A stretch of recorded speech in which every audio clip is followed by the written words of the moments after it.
नमस्कार दोस्तों, एक बार फिर से अभ्युदय आईएएस के यूट्यूब चैनल पर आप सभी का स्वागत है। अपनी करंट अफेयर्स की सीरीज में लगातार अपन क्लास ले रहे हैं, लेकिन किसी व्यवधान के चलते हुए ये क्लास आपके पास एक दिन देरी से पहुंच रही है, उसके लिए माफ़ी चाहूँगा। तो अपनी क्लास 16 दिसंबर तक कंप्लीट हो चुकी है और 17 से 20 तक की जो क्लास रह रही थी वो आज अपन इस वीडियो के माध्यम से लेने जा रहे हैं। ओके, तो उससे पहले मैं आपको बताना चाहूँगा कि करंट अफेयर्स की ये क्लास तो आप डेली ले ही रहे हैं, इसके अलावा और भी जो क्लास चल रही है यूट्यूब चैनल पर, आप उसको भी प्रॉपर लेते रहें, क्योंकि अभी आने वाले समय में अपन और भी अच्छी अच्छी क्लास इस पर लेने जा रहे हैं। ओके, तो आज की करंट अफेयर्स की क्लास को अपन शुरू करते हैं। ओके दोस्तों, तो आज का पहला क्वेश्चन आपके सामने कि राज्य स्तरीय विकास प्रदर्शनी के बारे में सही कथन है। राज्य स्तरीय विकास प्रदर्शनी के बारे में आपसे पूछा गया है, तो इसके बारे में 4 कथन आपके सामने दिए गए हैं, तो कौन कौन सा कथन सही है। तो पहला ऑप्शन है कि यह राज्य सरकार के 4 वर्ष पूर्ण होने पर 4 दिवसीय प्रदर्शनी जेकेके में लगाई गई है। बी ऑप्शन है 17 दिसंबर से 20 दिसंबर तक है। और सी ऑप्शन है इसमें राज्य सरकार के 28 विभाग प्रदर्शनी में हिस्सा लेंगे और विकास संबंधी कार्यों को प्रदर्शित करेंगे, इसके लिए 24 स्टॉल्स लगी है। और डी ऑप्शन है ये सभी। तो दोस्तों इसका सही आंसर होगा डी आंसर होगा इसका। ओके, क्या कि अभी हाल ही में क्या कि राज्य सरकार है उसके 4 वर्ष पूर्ण हुए हैं अभी, तो इसी के उपलक्ष्य में 4 दिवसीय राज्य स्तरीय विकास प्रदर्शनी का आयोजन राजस्थान सरकार द्वारा किया गया है, जो जयपुर के जवाहर कला केंद्र में आयोजित की गई है। इसकी डेट क्या रही है? 17 दिसंबर से 20 दिसंबर तक। ओके, तो इसमें क्या है, 28 विभागों ने इसमें हिस्सा लिया है और 28 विभागों ने अपनी प्रदर्शनी लगाई है कि उन्होंने कौन कौन से विकास कार्य करवाए हैं। तो इन कार्यों को प्रदर्शित करने के लिए जेकेके में 24 स्टॉल्स लगाई गई है। क्लियर है दोस्तों? तो ये आगे की स्लाइड में देखिए कि मुख्यमंत्री साहब यहाँ पर गए, इन्होंने इस कार्यक्रम का उद्घाटन किया और इन्होंने 25 विभागों की स्टॉल्स पर जाकर भी जो विभागों द्वारा करवाए गए विकास कार्यों, उपलब्धियों एवं नवाचारों का अवलोकन किया। टोटल तो ध्यान रखना होगा 28 विभाग इसमें शामिल है और 24 वहां पर क्या है, स्टॉल्स हैं। ओके, और सूचना एवं जनसंपर्क विभाग के सुजस ऐप, सुजस बुलेटिन, सुजस ई बुलेटिन एवं सुजस पॉडकास्ट आवाज का लोकार्पण भी इन्होंने किया। क्लियर है पहला क्वेश्चन? अच्छा क्वेश्चन है। तो अगला क्वेश्चन देखते हैं। तो ये क्वेश्चन है कि राजस्थान लोक कला उत्सव के बारे में सही कथन है। राजस्थान लोक कला उत्सव के बारे में आपसे पूछा गया है, तो बताइए इसके आयोजन में 22 प्रकार के उत्सव है एवं बजट 27 करोड़ रुपए रखा गया है। बी ऑप्शन है इसका आयोजन क्षेत्र पंचायत क्षेत्र से राज्य स्तर पर है। ओके, सी ऑप्शन है इसका उद्देश्य राजस्थान के विभिन्न क्षेत्रों की विशिष्ट लोक कलाओं और संस्कृति का संरक्षण तथा उत्थान है। तो दोस्तों राजस्थान कला उत्सव से संबंधित आपसे क्वेश्चन पूछा गया है, तो इसका ऑप्शन बी, इसका डी ऑप्शन सही होगा। क्या है कि इस राजस्थान लोक कला उत्सव में कितने प्रकार के उत्सव शामिल है? 22 प्रकार के, और सरकार ने इसके लिए कितने करोड़ का बजट जारी किया? 27 करोड़ का। तो इसका जो आयोजन है ना, उसको राजस्थान सरकार क्या कर रही है, पंचायत स्तर से लेकर के उसको राज्य स्तर तक उठाने जा रही है। ओके, ग्राउंड लेवल से इसको स्टार्ट करने जा रही है। और इसका उद्देश्य क्या है कि राजस्थान के जो विभिन्न क्षेत्र के विशिष्ट लोक कला है और संस्कृति है उसका संरक्षण करना और उनका उत्थान करना। क्लियर है दोस्तों? क्या कि अभी हाल ही में जो कोरोना आया उसी के चलते अपनी जो लोक कलाएं हैं, उनके जो प्रोग्राम हो रहे थे, जो उत्सव हो रहे थे, उन पर क्या लग गई थी? रोक लग गई थी। तो इसी को आगे बढ़ाने के लिए, अपनी संस्कृति को आगे बढ़ाने के लिए, उसका संरक्षण करने के लिए राजस्थान लोक कला उत्सव है उसको पंचायत स्तर से उसको फिर से स्टार्ट किया जा रहा है और उसको राज्य स्तर तक ले जाया जाएगा। ओके, अपना तीसरा क्वेश्चन है, जल शक्ति मंत्रालय पेयजल व स्वच्छता विभाग के स्वच्छ भारत मिशन ग्रामीण के तहत राजस्थान के किस जिले का चयन किया गया है? बहुत अच्छा क्वेश्चन है। जल शक्ति मंत्रालय पेयजल व स्वच्छता विभाग के जल शक्ति मंत्रालय व पेयजल व स्वच्छता विभाग के स्वच्छ भारत मिशन स्वच्छ भारत मिशन ग्रामीण के तहत राजस्थान के किस जिले का चयन किया गया है? ए है सीकर, बी ऑप्शन है सिरोही, सी ऑप्शन है पाली और डी ऑप्शन है जालोर। तो बताइए कि इसमें से सही आंसर कौन सा होगा? स्वच्छ भारत मिशन ग्रामीण के लिए राजस्थान के किस जिले का चयन किया गया है? तो इसका सही आंसर होगा बी। कौन सी जिले को चयनित किया गया है? सिरोही जिले को इसमें शामिल किया गया है। ओके, तो स्वच्छता विभाग के स्वच्छ भारत मिशन ग्रामीण के तहत सिरोही जिले का चयन किया गया है। इसके तहत 31 मार्च 2023 तक जिले को ODF प्लस घोषित करने का लक्ष्य सरकार ने रखा है। पूरे जिले को ODF प्लस घोषित करने का लक्ष्य रखा गया है। तो ODF प्लस क्या होता है? क्या है ODF प्लस? एक तरीके से अपन किसी गांव को लेके देख लेते हैं कि ODF प्लस गांव क्या होता है, तो उसी को ही अपन जिला मान लेंगे। ओके, तो ऐसा गांव जहां सभी घरों के साथ साथ, देखो सभी घरों के साथ साथ प्राथमिक विद्यालय, पंचायत घर, आंगनबाड़ी केंद्रों में शौचालय की सुविधा हो, खुले में शौच पर पूर्ण पाबंदी हो, ग्राम पंचायत में कम से कम एक सामुदायिक शौचालय हो, स्कूल आंगनबाड़ी केंद्र पर छात्र और छात्राओं के लिए अलग अलग शौचालय उपलब्ध हो, वहीं सभी सार्वजनिक स्थानों और कम से कम 80% घरों में अपने ठोस व तरल कचरे का प्रभावी ढंग से प्रबंधन हो, गांव के लोगों में स्वच्छता को लेकर जागरूकता हो और जगह जगह स्वच्छता और जागरूकता के स्लोगन भी लिखा होना शामिल है। प्लास्टिक कचरे के निस्तारण का उचित प्रबंधन होना चाहिए। तो उस ऐसे गांव को क्या बोला जाएगा? ODF प्लस गांव बोला जाएगा। ODF में तो क्या था कि खुले में शौच पर पाबंदी हो, सभी घरों में शौचालय बने हो, ठीक है। और इसी को आगे बढ़ाते हुए जो ODF प्लस लेके आए हैं, ODF प्लस, तो उसमें क्या है, ये सभी जगह पंचायत स्तर पर सामुदायिक शौचालय भी होने चाहिए। ओके, और स्कूलों आंगनबाड़ी केंद्र में छात्र छात्राओं के लिए अलग अलग शौचालय होने चाहिए। उसके साथ साथ ही 80% घरों में ठोस व तरल कचरे का प्रभावी ढंग से क्या होना चाहिए? प्रबंधन होना चाहिए, और प्लास्टिक कचरे का निस्तारण का उचित प्रबंधन होना चाहिए।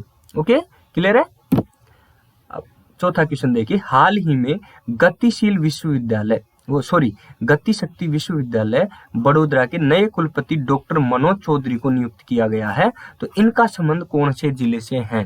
राजस्थान के किस जिले के ये हैं? ये पूछा गया आपसे।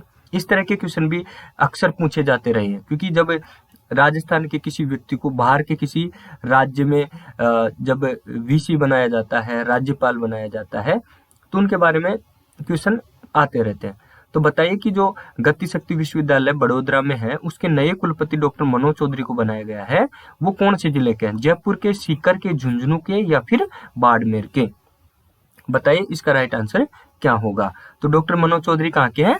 बाड़मेर के। कहाँ के हैं? बाड़मेर के। ओके, नेक्स्ट क्वेश्चन देखते हैं। हाल ही में सैटेलाइट स्पेक्ट्रम नीलामी करने वाला पहला देश कौन सा बनेगा? हाल ही में सैटेलाइट स्पेक्ट्रम नीलामी करने वाला पहला देश कौन सा बनेगा? चीन या भारत या रूस या फिर अमेरिका? तो अपना अपना आंसर आप देखिए कि इसका आंसर क्या होगा। स्पेक्ट्रम नीलामी काहे की सैटेलाइट की स्पेक्ट्रम नीलामी करने वाला पहला देश कौन सा बनेगा? सैटेलाइट के माध्यम से संचार सुविधाएं होती हैं, उनके लिए स्पेक्ट्रम की नीलामी की जाएगी। तो ऐसी नीलामी करने वाला पहला देश कौन सा बनेगा? तो राइट आंसर क्या है? भारत। विश्व में सबसे पहले सैटेलाइट स्पेक्ट्रम की नीलामी कौन से देश में होने जा रही है? भारत में। किस में होने जा रही है? भारत में। दूरसंचार नियामक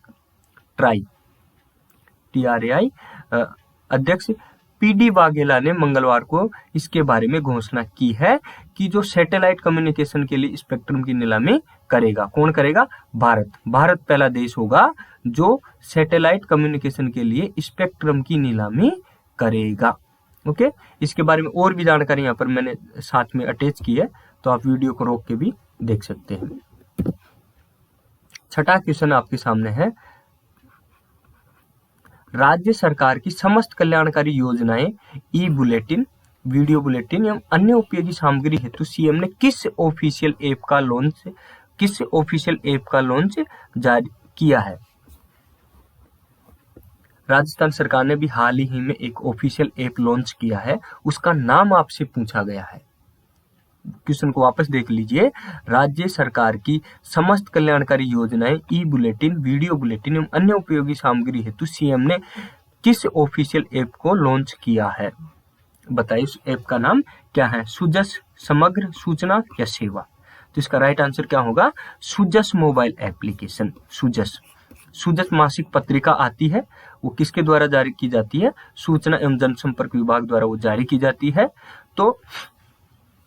तो सरकार की जो कल्याणकारी योजनाएं हैं, ई बुलेटिन वगैरह, वीडियो बुलेटिन वगैरह, उपयोगी जो भी सामग्री है, उनको एक जगह लोगों को उपलब्ध करवाया जा सके, इसके लिए राजस्थान सरकार ने एक ऑफिशियल ऐप लॉन्च किया है। तो उसको आप मोबाइल में डाउनलोड करके वहीं पर सारी सरकारी योजना वगैरह से संबंधित, सरकार से जो भी संबंधित जानकारी है, उनको आप प्राप्त कर सकते हैं। तो कौन सा ऐप है? सुजस ऐप है। ओके, इस तरीके का वो ऐप दिखता है। ये मोबाइल में उसको डाउनलोड करके मैंने स्क्रीनशॉट लिया है। ओके, ये किसके द्वारा जारी किया गया है? Department of information and public relation, सूचना एवं जनसंपर्क विभाग, राजस्थान सरकार द्वारा इसे जारी किया गया है। इसमें क्या है? ई बुलेटिन, वीडियो बुलेटिन, सुजस आवाज वगैरह जो भी है, सारी सरकार से संबंधित जानकारी इसमें यहाँ पर मिलेगी। ई बुलेटिन, वीडियो बुलेटिन, सुजस आवाज, प्रेस रिलीज, पब्लिकेशन सभी। ओके, तो ये सुजस से मासिक पत्रिका आती है, उसका कवर पेज है 2021-22 में जो बजट पेश किया था उसका। तो ये भी एक और एडिशनल यहाँ पर जानकारी, हालांकि पुरानी हो गई, फिर भी आप देख लीजिए। प्रदेश में पहली बार पेपरलेस बजट कब प्रस्तुत किया गया था? तो 2021-22 में। ओके, तो ये सुजस मासिक पत्रिका है, इसका ये कवर पेज है। तो ये क्वेश्चन था आपके सामने कि भाई राजस्थान सरकार ने अभी कौन सा ऑफिशियल ऐप लॉन्च किया है? तो कौन सा ऐप लॉन्च किया है? सुजस ऐप लॉन्च किया है। ओके, सुजस ऐप, इसके ये फीचर्स अपने दे रखे हैं। 7वां क्वेश्चन है, हाल ही में एम्स नई दिल्ली चर्चा में रहा है, इसका क्या कारण है? तो ये कारण बताया गया कि एम्स दिल्ली क्यों चर्चाओं में रहा है। तो ये ऑप्शन है, इसे तंबाकू मुक्त क्षेत्र घोषित किया गया है। बी ऑप्शन है, इसे प्रदूषण मुक्त क्षेत्र घोषित किया गया है। सी ऑप्शन है, इसे कैश मुक्त क्षेत्र घोषित किया गया है। डी ऑप्शन है, या संपूर्ण गतिविधियों की देखरेख और मॉनिटरिंग हेतु रोबोट सिस्टम लगाया गया है। तो बताइए इसका आंसर क्या हो सकता है? तो इसका राइट आंसर होगा ए। क्या होगा? राइट, इसे तंबाकू मुक्त क्षेत्र घोषित किया गया है कि एम्स, नई दिल्ली में जो एम्स है, उसके परिसर के अंतर्गत कोई भी व्यक्ति या वहाँ के कर्मचारी या डॉक्टर्स लोग अगर वहाँ पर धूम्रपान करते पाए जाते हैं तो उन पे जुर्माने वगैरह की प्रावधान किए गए हैं। ओके, 8वां क्वेश्चन है, हाल ही में किस देश ने एक ऐसा तरीका अपनाया है जो 1 जनवरी 2019 को या उसके बाद पैदा हुए किसी भी व्यक्ति को सिगरेट बेचने पर प्रतिबंधित लगाया है या प्रतिबंधित करता है? ऑप्शन है न्यूजीलैंड, ऑस्ट्रेलिया, जापान या फिर सिंगापुर। बताइए कौन से देश ने अभी प्रतिबंध लगाया है सिगरेट बेचने पर? कौन से व्यक्तियों पर? जो 1 जनवरी 2009 या उसके बाद पैदा हुए हैं उन व्यक्तियों पर। तो इसका राइट आंसर क्या होगा? इसका राइट आंसर होगा ए। न्यूजीलैंड ने अपने देश में ऐसे लोगों पर सिगरेट बेचने पर प्रतिबंध लगाया जो 1 जनवरी 2009 या उसके बाद पैदा हुए। ओके, 9वां क्वेश्चन है, सूर्य किरण संयुक्त सैन्य प्रशिक्षण है, ये प्रशिक्षण अभ्यास हाल ही में शुरू हुआ है, वह कौन से देशों के मध्य शुरू हुआ है? इस तरीके के क्वेश्चन अपने अब से पहले भी कम से कम 4 क्वेश्चन देख लिए हैं। ओके, और ये बार बार इसीलिए आते हैं क्योंकि ऐसे क्वेश्चन एग्जाम में बहुत बार आते रहे हैं, इसीलिए इनकी संभावना ज्यादा है, इसीलिए इस तरीके के क्वेश्चन यहाँ पर अपन शामिल कर रहे हैं। तो बताइए, सूर्य किरण संयुक्त सैन्य प्रशिक्षण अभ्यास किन 2 देशों के बीच में किया जा रहा है? भारत श्रीलंका, भारत नेपाल, भारत भूटान या भारत चीन के बीच में? बताइए दोस्तों कि इसका सही आंसर क्या होगा? तो इसका सही आंसर होगा बी, भारत और नेपाल के बीच में यह सूर्य किरण संयुक्त सैन्य प्रशिक्षण अभ्यास किया जा रहा है। ये चर्चाओं में क्यों है? भारत एवं नेपाल के मध्य भारत नेपाल संयुक्त युद्ध प्रशिक्षण अभ्यास सूर्य किरण 16 का संस्करण 16 से 29 दिसंबर 2022 तक Nepal army battle school Saljhandi Nepal में आयोजित किया जाएगा।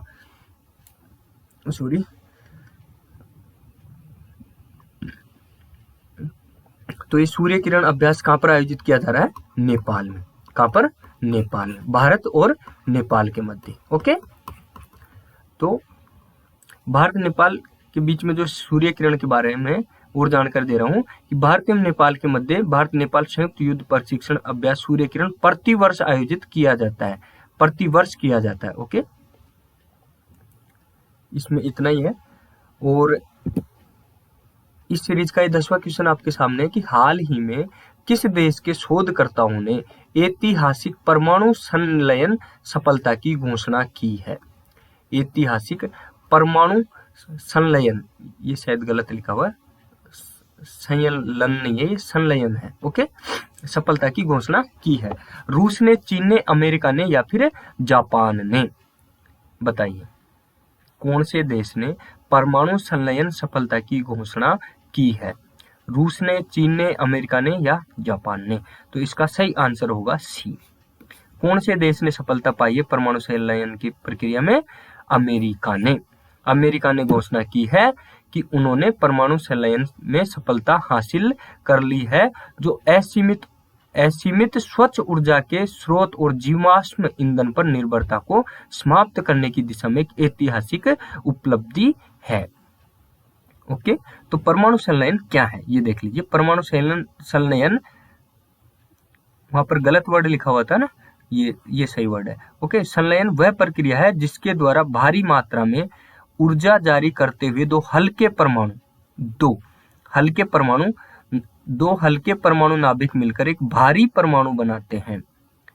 जैसे कि यह वह प्रक्रिया जो सूर्य और अन्य तारों को शक्ति प्रदान करती है। क्या होता है कि जैसे ये सूर्य है ना, अपन देखते हैं ना, ये सूर्य।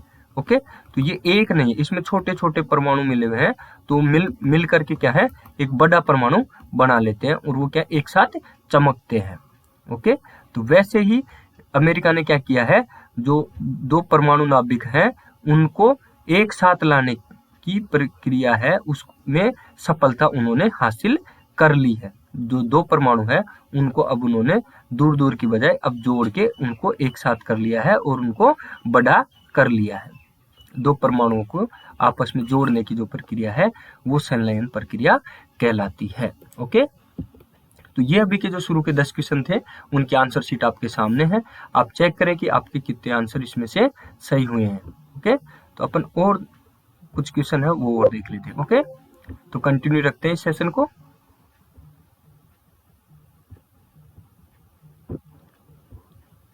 चलिए फिर से स्टार्ट करते हैं इसको। तो करंट अफेयर्स की सीरीज में ये अगला क्वेश्चन आपके सामने है कि फीफा वर्ल्ड कप 2022 में अर्जेंटीना ने किसे हराकर फुटबॉल विश्व कप जीता है? सभी को इसका आंसर पता होगा कि फीफा वर्ल्ड कप 2022 किसने जीता है? अर्जेंटीना ने। किसको हरा के जीता है? फ्रांस को हरा के जीता। किसको हराया?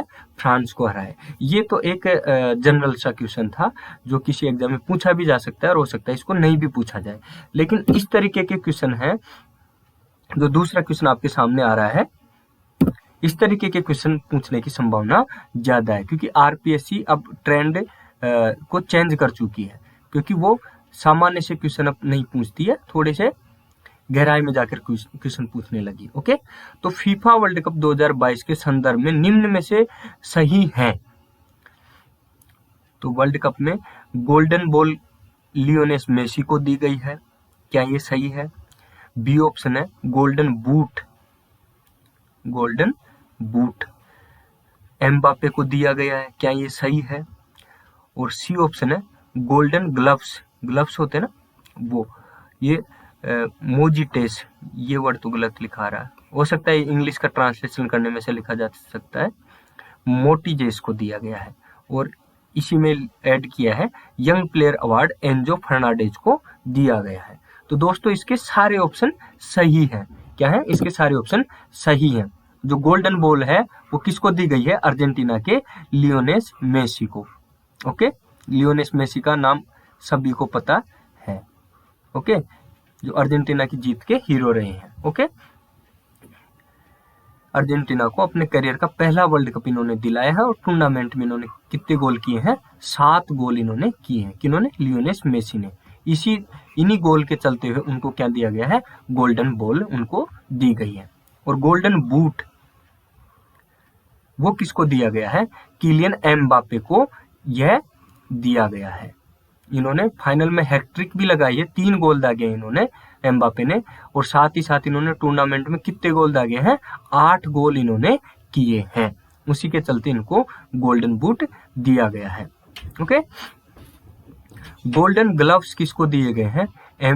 एमी मार्टिनेज को दिए हैं, जो बेस्ट गोलकीपर पेनल्टी शूट में फ्रांस को 4-2 पर इन्होंने रोका है। ओके, ये भी अर्जेंटीना के हैं। ओके, और young player award Enzo Fernandez को दिया गया है। तीसरा क्वेश्चन आपके सामने, हाल ही में नौसेना को नई मिसाइल डिस्ट्रॉयर मोरमुगाओ दी गई है, उसके बारे में सही कथन है। इसको एक बार फिर से समझ लीजिए आप। ये जो मोरमुगाओ है, ये क्या है? नौसेना को दिया गया क्या है? युद्धपोत है। युद्धपोत है मतलब जहाज है, ये जहाज का नाम है मोरमुगाओ। ये क्या करता है? मिसाइल को डिस्ट्रॉय करता है। जो हवा में कोई मिसाइल जा रही होती है ना, ओके, तो उसको समुद्र में जो जहाज जो चलते रहते हैं, ओके, वैसे चलने वाला ये युद्धपोत है। तो ऊपर से जाने वाली जो मिसाइल है उसको क्या करता है? नष्ट कर देता है, उसको डिस्ट्रॉय कर देता है। तो आपसे पूछा गया है, हाल ही में नौसेना को नई मिसाइल डिस्ट्रॉयर मोरमुगाओ दी गई है, उसके बारे में सही कथन है। इस मोरमुगाओ युद्धपोत के बारे में आपसे पूछा गया है। तो ए ऑप्शन है, इसमें 7400 टन लोड होने की क्षमता है। 7400 टन लोड होने की क्षमता है। यह भारत में निर्मित सबसे शक्तिशाली युद्धपोतों में से एक है, भारत में निर्मित। ओके, बी ऑप्शन है, इसमें 75% स्वदेशी सामग्री है। सी ऑप्शन है, ये मिसाइल डिस्ट्रॉयर समुद्र में 30 मील से अधिक की गति हासिल करने में सक्षम है। और डी ऑप्शन है, ये सभी। तो दोस्तों इसके सारे ऑप्शन सही हैं, क्योंकि ये 7400 टन लोड करने की क्षमता रखता है और भारत में निर्मित सबसे शक्तिशाली युद्धपोतों में से एक है। इसमें 75% स्वदेशी सामग्री यूज हुई है और यह 30 मील से अधिक की गति हासिल कर सकता है। तो इसका ए, बी, सी तीन ऑप्शन सही होते हुए 4 ऑप्शन इसके सही हैं। ओके, भारतीय रक्षा मंत्री कौन है? राजनाथ सिंह की मौजूदगी में P-15B मिसाइल विध्वंसक युद्धपोत रविवार को भारतीय नौसेना के बेड़े में शामिल कर दिया गया है। और ये जो INS मोरमुगाओ है, इसकी कुछ खास बातें भी यहाँ पर ऐड की गई है, उनको आप एक बार वीडियो रोककर भी देख सकते हैं। ओके दोस्तों, तो ये रहा अपना मोरमुगाओ। जो ये क्या है? युद्धपोत है, एक जहाज है जो ऊपर से जाने वाली जो मिसाइलें होती है उनको इस तरीके से यहाँ से ये खुद मिसाइल दागता है, ये इस तरीके से, और उनको नष्ट करने में ये सक्षम है।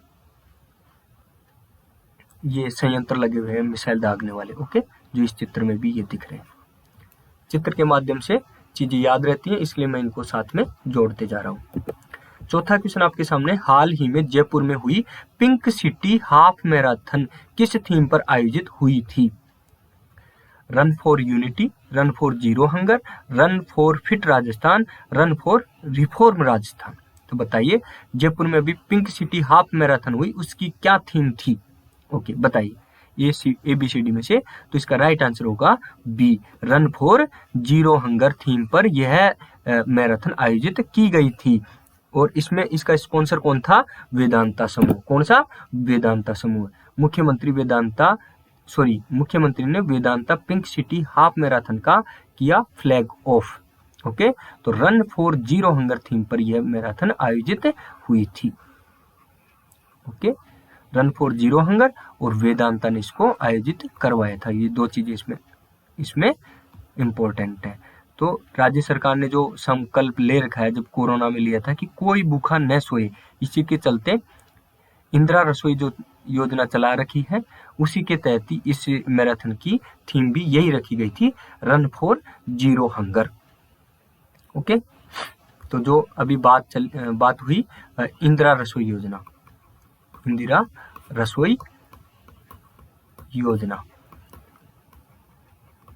ठीक है। तो जो इंदिरा रसोई है उसमें खाना कितने रुपए में दिया जाता है, कितने रुपए में दिया जाता है, ये आप कमेंट करके बताइए। ओके, राजस्थान सरकार द्वारा राज्य बजट का कितना प्रतिशत स्वास्थ्य पर खर्च किया गया है? बहुत अच्छा क्वेश्चन है। राजस्थान सरकार द्वारा राज्य बजट का कितना प्रतिशत स्वास्थ्य पर खर्च किया गया है? कितना प्रतिशत स्वास्थ्य पर खर्च किया गया है? तो इसमें ऑप्शन आपके सामने दे रखे हैं, 5%, 6%, 7% और 8%। तो कितने प्रतिशत स्वास्थ्य पर खर्च किया जा रहा है राजस्थान सरकार द्वारा? किया गया है, किया जा रहा है। तो इसका सही आंसर है सी। राजस्थान सरकार द्वारा अब तक 7% स्वास्थ्य पर खर्च किया जा रहा है। किसका? राज्य बजट का। राज्य बजट का 7% स्वास्थ्य सेवाओं पर खर्च किया जा रहा है। ओके दोस्तों, हाल के वर्षों में देखा गया है कि राजस्थान सरकार ने राज्य के स्वास्थ्य क्षेत्र में अधिक प्राथमिकता दी है।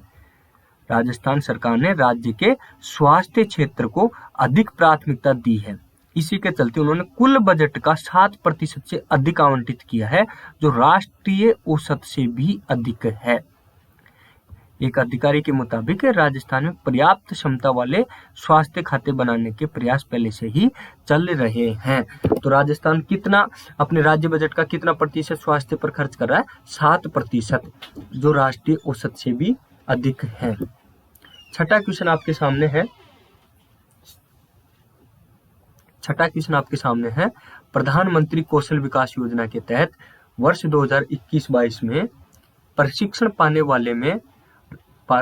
वालों में राजस्थान किस स्थान पर रहा है? क्वेश्चन को एक बार फिर से देखिए। प्रधानमंत्री कौशल विकास योजना के तहत वर्ष 2021-22 में प्रशिक्षण पाने वालों में राजस्थान किस स्थान पर रहा है? बताइए। कौन से स्थान पर रहा है? 5वें स्थान पर। जो प्रधानमंत्री कौशल विकास योजना चल रही है उसमें 2021-22 में प्रशिक्षण पाने वाले राज्यों की लिस्ट में राजस्थान 5वें स्थान पर रहा है। 7वां क्वेश्चन आपके सामने है। राजस्थान की कितनी ग्राम सेवा सहकारी समितियों में कस्टम हायरिंग केंद्रों की स्थापना की जाएगी? बहुत अच्छा क्वेश्चन आपके सामने है। राजस्थान की कितनी ग्राम सेवा सहकारी समितियों में कस्टम हायरिंग केंद्रों की स्थापना की जाएगी? ऑप्शन में दे रखा 221, 125, 227 या 321। तो कस्टम हायरिंग केंद्र क्या होते हैं?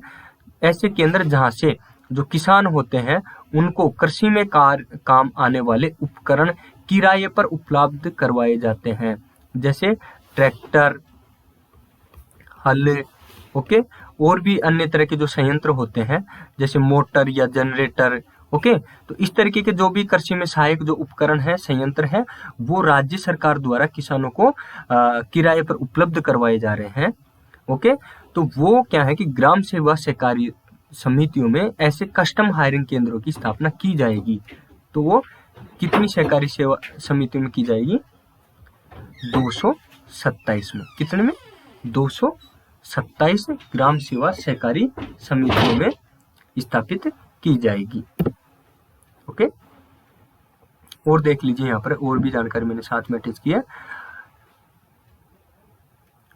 सभी किसानों को कृषि यंत्रों का लाभ मिल सके, इसके लिए सरकार द्वारा बजट 2022-23 के अनुसार 2 वर्षों में 1500 कस्टम हायरिंग केंद्र की स्थापना की जाएगी, जहां से किसान सस्ते में किराए पर, ये देख लो, किराए पर कृषि यंत्र, ट्रैक्टर, हल, रोटावेटर, ट्रॉली, थ्रेसर सहित अन्य उपकरण ले सकते हैं। ओके दोस्तों, साथ ही इसके लिए सहकारिता विभाग के पंजीयक ने चयनित 227 जो ग्रामीण सहकारी समितियां हैं उनमें इनके कस्टम हायरिंग केंद्र स्थापित किए जाएंगे। क्लियर है दोस्तों? नेक्स्ट क्वेश्चन 8वां। स्टार्टअप की रेस में राजस्थान देश में किस पायदान पर पहुंच गया है? स्टार्टअप का क्वेश्चन आपसे पूछा है कि देश में स्टार्टअप जो स्थापित किए जाते हैं उनके मामलों में राजस्थान देश में कौन से स्थान पर है?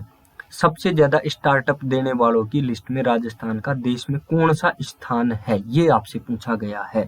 तो बताइए, चौथा, 5वां, छठा या फिर 7वां? तो इसका राइट आंसर है ए, चौथे स्थान पर है राजस्थान। किस मामले में? स्टार्टअप देने के मामले में।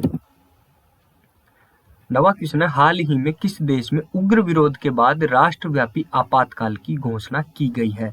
राष्ट्रव्यापी आपातकाल की घोषणा कौन से देश में की गई है? क्वेश्चन को फिर से देख लीजिए कि किस देश में उग्र विरोध के बाद राष्ट्रव्यापी आपातकाल की घोषणा की गई है? अर्जेंटीना या पेरू या कुवैत या फिर यूक्रेन? अर्जेंटीना ने तो अभी फीफा वर्ल्ड कप जीता ही है। पेरू, कुवैत, यूक्रेन पे रूस का हमला जारी है ना? तो पेरू और कुवैत, इनके बारे में भी आप देखिए। तो अपने पहले भी एक क्लास में क्वेश्चन आया था पेरू का, कि पेरू में नई महिला राष्ट्रपति बनी है, पहली बार वहां पर महिला राष्ट्रपति बनी है। ओके, तो राष्ट्रपति पहले जो थे उन पर महाभियोग लगा के उनको हटा दिया गया था, और उसी के विरोध के चलते वहां पर उग्र विरोध प्रदर्शन हो रहे हैं। तो पेरू में राष्ट्रीय आपातकाल की घोषणा कर दी गई है। ओके दोस्तों, इसकी और जानकारी आप देख लीजिए कि जो पूर्व में जो राष्ट्रपति थे पेड्रो कैस्टिलो, उन पर महाभियोग लगा के उनको हटा दिया गया था। ओके, उनको अपदस्थ कर दिया गया था। तो उन्हीं के विरोध में अब ये धरने प्रदर्शन किए जा रहे हैं। उनके जो समर्थक हैं वो जेल के बाहर भी जमा हो चुके हैं। तो इनको अपदस्थ करने के बाद में पेरू को पहली बार महिला राष्ट्रपति वहां पर मिली है, जिसका नाम क्या है? उनका नाम है डीना ब्लुआर्टे। डीना ब्लुआर्टे। ये क्वेश्चन अपन पहले भी डिस्कस कर चुके हैं। क्लियर है दोस्तों? अब लास्ट का ये 10वां क्वेश्चन है कि हाल ही में जीएसटी परिषद की 48वीं बैठक का आयोजन कहाँ किया गया है?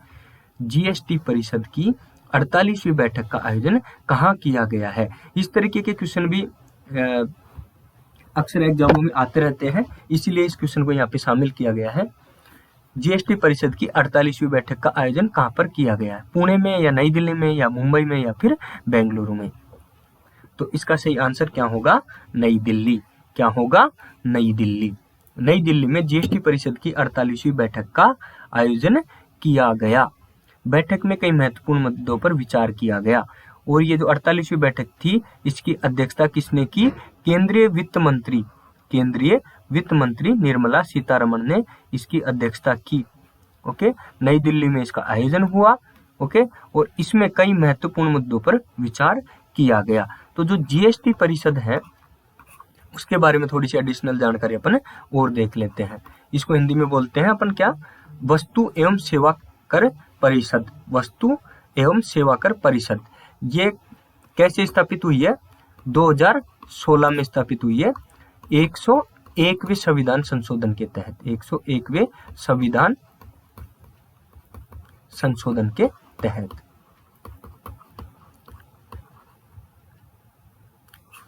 2016 में। और क्या हुआ? संविधान में एक नया अनुच्छेद जोड़ा गया। अनुच्छेद 279A। ओके, इसके तहत यहाँ पर क्या होगा कि राष्ट्रपति जीएसटी परिषद की स्थापना करेगा या उसे स्थापित करेगा। ओके, जिसका सचिवालय कहाँ पर होगा? इसका सचिवालय नई दिल्ली में होगा। नई दिल्ली में। क्लियर है दोस्तों? इस तरह की और ज्यादा डिटेल से जानकारी भी अपने जो यूट्यूब चैनल है इस पर अलग ये क्लासें ली जा रही हैं। तो रोज उन पर अपन योजना बना रहे हैं कि जैसे एक दिन जीएसटी से संबंधित अपन ने टॉपिक ले लिया और उस पर 20-25 मिनट डिस्कस कर लिया। किसी दिन अपन ने लोकपाल ले लिया। ओके, तो किसी दिन अपन ने नीति आयोग ले लिया। ओके, इस तरीके की क्लास चलाने की भी योजना बनाई जा रही है। तो आप इस यूट्यूब चैनल पे बने रहें और लगातार इससे जुड़े रहें। तो आप बिना किसी कोचिंग में फीस दिए भी इस तरीके के कोचिंग्स आप ले सकते हैं और अपनी तैयारी आप जारी कर सकते हैं, रख सकते हैं। ओके, तो आज की ये जो करंट अफेयर्स की सीरीज है इसमें अपन ने 2 पीपीटी कंप्लीट कर लिए। लास्ट के 10 क्वेश्चन और बच रहे हैं, वो और अपन डिस्कस कर लेते हैं। तो पहला क्वेश्चन है इसमें कि प्रदेश के मुख्यमंत्री ने बीपीएल उज्ज्वला धारकों को कब से 500 रुपए में घरेलू गैस सिलेंडर देने की घोषणा की है? ये आपको सभी को पता होगा कि हाल ही में मुख्यमंत्री श्रीमान अशोक गहलोत जी ने घोषणा की है कि बीपीएल उज्ज्वला गैस सिलेंडर जिनके पास हैं उनको 500 रुपए में 500 रुपये में सिलेंडर दिए जाएंगे। साल में कितने? साल में 12 सिलेंडर उनको 500 रुपये में प्रदान किए जाएंगे। तो कब से दिए जाएंगे?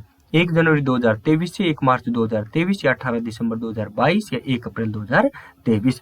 तो मुख्यमंत्री ने घोषणा की है कि बजट में मैं इस योजना को शामिल करूंगा और 1 अप्रैल 2023 से जो बीपीएल उज्ज्वला धारक हैं, जिनके पास गैस सिलेंडर का कनेक्शन है, उनको मतलब उज्ज्वला योजना के तहत जो गैस सिलेंडर ले रखे हैं, उनको 500 रुपये में गैस सिलेंडर वह उपलब्ध करवाएंगे। साल में कितने? 12 सिलेंडर। क्लियर है दोस्तों? दूसरा क्वेश्चन है, हाल ही में किस राज्य सरकार ने नीति आयोग की तर्ज पर एक राज्य स्तरीय संस्थान बनाने की घोषणा की है? नीति आयोग जैसा एक संस्थान अब राज्य में भी बनाया जा रहा है। वो कौन से राज्य में बनाया जाएगा? क्वेश्चन फिर से देख लीजिए। हाल ही में किस राज्य सरकार ने नीति आयोग की तर्ज पर एक राज्य स्तरीय संस्थान बनाने की घोषणा की है? राजस्थान ने या महाराष्ट्र ने या कर्नाटक ने या केरल ने? तो इसका सही आंसर है बी, महाराष्ट्र। महाराष्ट्र ने घोषणा की है कि राज्य में नीति आयोग की तर्ज पर एक राज्य स्तरीय ऐसा संस्थान बनाया जाएगा जो नीति आयोग के जैसे ही राज्य के लिए कार्य कर सके। ओके दोस्तों, तो महाराष्ट्र के मुख्यमंत्री कौन है वो आप कमेंट करके बताइए, क्योंकि यहाँ पर मैंने उप मुख्यमंत्री का नाम ही इसमें शामिल किया है, वैसे आपको सभी को पता होगा। तो उन्होंने निर्णय लिया है कि विभिन्न क्षेत्रों में गहन अध्ययन के बाद व्यापक डेटा विश्लेषण और निर्णय लेने के लिए राज्य में नीति आयोग की तर्ज पर एक संस्थान की स्थापना की जाएगी, जो क्या है कि सरकार को अपने कार्यों में सहयोग कर सके, योजनाओं का, कार्यों का, डेटाओं का विश्लेषण करके सरकार को एक साफ सुथरी डेटा उपलब्ध करवा सके, ताकि सरकार अच्छे तरीके से लोगों को सेवाएं प्रदान कर सके। ओके, इसमें देखिए राज्य में कृषि, स्वास्थ्य, शिक्षा, रोजगार, पर्यावरण आदि जैसे क्षेत्रों में भारी बदलाव लाने में क्या करेगा? मदद करेगा। नीति आयोग के मुख्य कार्यकारी अधिकारी और अन्य विशेषज्ञों ने प्रस्तुति दी है कि कैसे विभिन्न क्षेत्रों में बदलाव लाने के लिए आयोग महाराष्ट्र की मदद करेगा। राज्य सरकार का वित्त विभाग इस संस्थान के लिए पूरी तैयार है। ये तो एडिशनल जानकारी, इसको आप छोड़ सकते हैं। ओके, तो महाराष्ट्र है ना, वो भी नीति आयोग के जैसे अपना एक राज्य स्तरीय संस्थान बनाने जा रहा है। तीसरा क्वेश्चन अपन देखते हैं कि किस राज्य सरकार ने 2023 के अंत तक राज्य को स्लम मुक्त बनाने की घोषणा की है? किस राज्य ने 2023 के अंत तक राज्य को स्लम मुक्त बनाने की घोषणा की है? बताइए, महाराष्ट्र ने या गोवा ने या केरल ने या फिर ओडिशा ने? जो 2023 के अंत तक जो वहां पर जो झुग्गी झोपड़ियां हैं, झुग्गी झोपड़ी, इनको हटा करके पक्के मकान बना देंगे, मतलब स्लम फ्री हो जाएगा। कौन सा स्टेट? बताइए, महाराष्ट्र, गोवा, केरल या ओडिशा? तो इसका राइट आंसर होगा डी। ओडिशा ने घोषणा की है कि 2023 के अंत तक राज्य को स्लम मुक्त बना दिया जाएगा। वहां पर कच्ची बस्तियां नहीं होगी, वहां पर पक्की बिल्डिंगें होंगी, सभी के पास घर होंगे। ओके दोस्तों, ओडिशा के मुख्यमंत्री नवीन पटनायक ने गुरुवार को कहा कि उनका राज्य दिसंबर 2023 तक झुग्गी झोपड़ी मुक्त हो जाएगा और सभी झुग्गियों का विकास मॉडल कॉलोनियों के रूप में किया जाएगा। ओके दोस्तों, चौथा क्वेश्चन है, हाल ही भारत ने किस देश को हराकर तीसरी बार नेत्रहीन T20 वर्ल्ड कप जीता है? हाल ही में भारत ने किस देश को हराकर तीसरी बार नेत्रहीन T20 क्रिकेट विश्व कप जीता है? श्रीलंका, ऑस्ट्रेलिया, बांग्लादेश या इंग्लैंड? बताइए, जो ब्लाइंड वर्ल्ड कप होता है क्रिकेट का, उसमें भारत ने किस देश को हराया है? क्वेश्चन फिर से देख लीजिए कि भारत ने किस देश को हराकर तीसरी बार नेत्रहीन T20 क्रिकेट विश्व कप जीता है? तो श्रीलंका, ऑस्ट्रेलिया, बांग्लादेश या फिर इंग्लैंड? तो भारत ने कौन से देश को हराया है? भारत ने बांग्लादेश को हराया है। कौन से वर्ल्ड कप में? जो ब्लाइंड T20 वर्ल्ड कप होता है उसमें। ये देख लीजिए, जो नेत्रहीन T20 विश्व कप का फाइनल मैच भारत और बांग्लादेश के बीच बेंगलुरु में खेला गया। भारत ने पहले बैटिंग करते हुए 20 ओवर में 2 विकेट पर 277 रन का स्कोर बनाया। खैर छोड़ी, इस तरीके की जानकारी एग्जाम में पूछी भी नहीं जाती। याद करने के लिए आप इस तरीके से चित्र ऐड करके इनको याद रख सकते हैं। पांचवा क्वेश्चन आपके सामने है, हाल ही में चर्चा में रहे लियो वराडकर का कारण है। लियो वराडकर चर्चाओं में क्यों रहे हैं? आयरलैंड के दूसरी बार प्रधानमंत्री बने हैं, आयरलैंड के पहली बार प्रधानमंत्री बने हैं, आयरलैंड के दूसरी बार राष्ट्रपति बने हैं, आयरलैंड के पहली बार राष्ट्रपति चुने गए हैं। तो इसका राइट आंसर होगा ए। आयरलैंड में दूसरी बार इनको प्रधानमंत्री चुना गया है। किनको? लियो वराडकर को। किसको? लियो वराडकर को आयरलैंड का दूसरी बार प्रधानमंत्री चुना गया है, जिनको ये क्या कि भारत के हैं, भारतवंशी है, भारतीय मूल के हैं। ये लियो वराडकर आयरलैंड के नए प्रधानमंत्री बने हैं और पीएम मोदी ने उनको बधाई दी।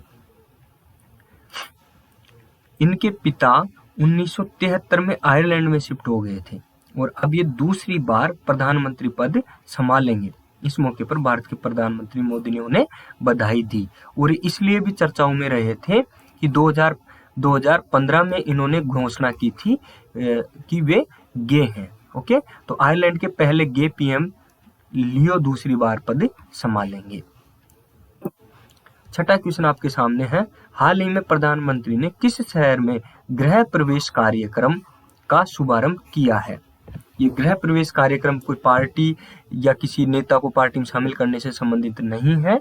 ओके, तो इसको ध्यान रखना है। हाल ही में प्रधानमंत्री ने किस शहर में गृह प्रवेश कार्यक्रम का शुभारंभ किया है?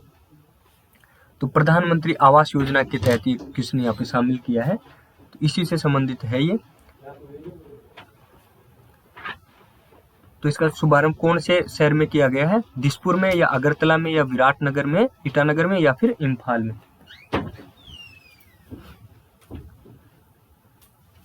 तो इसका सही आंसर क्या है? अगरतला। कहां पर किया है? अगरतला में। कौन सा कार्यक्रम था ये? गृह प्रवेश कार्यक्रम।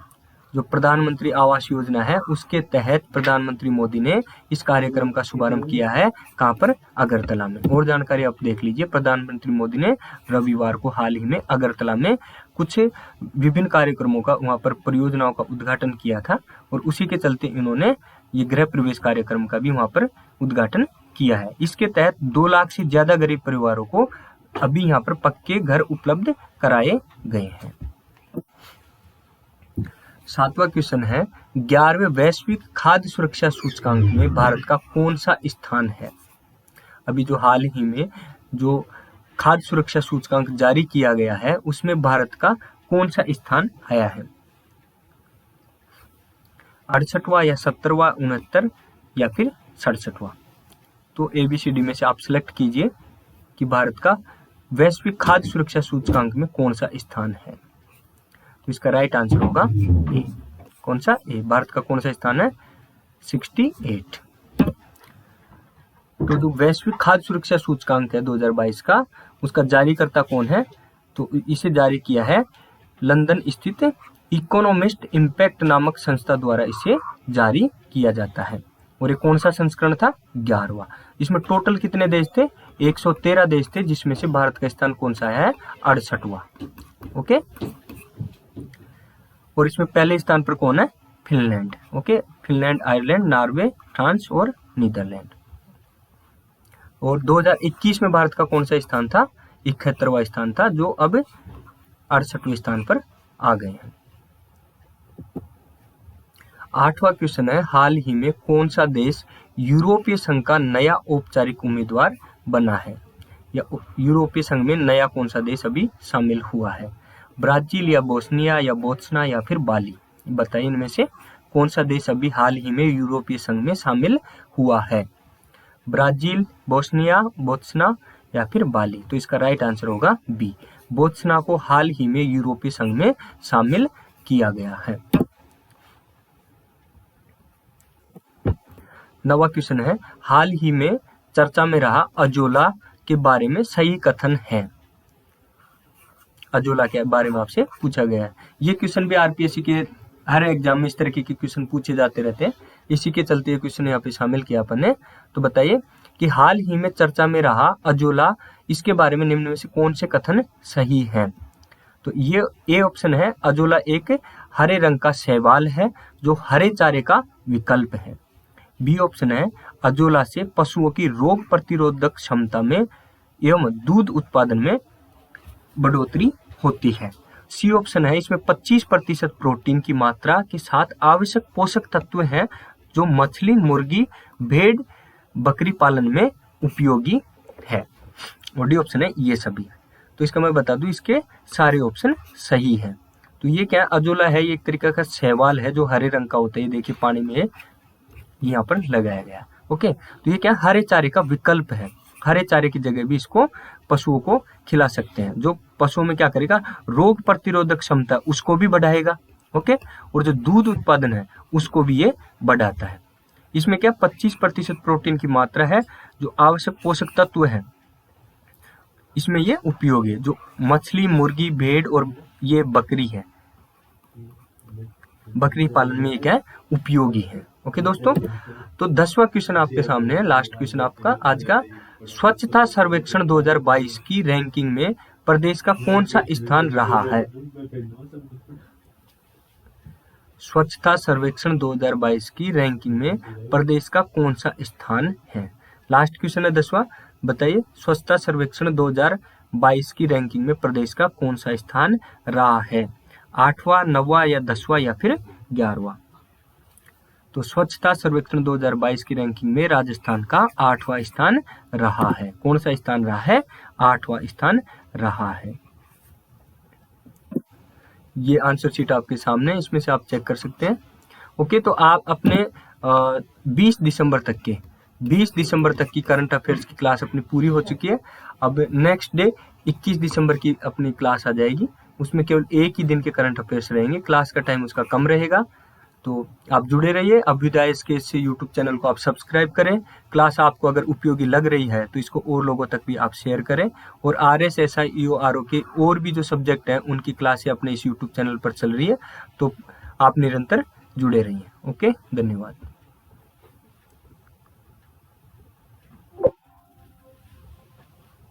बोल सकते हो।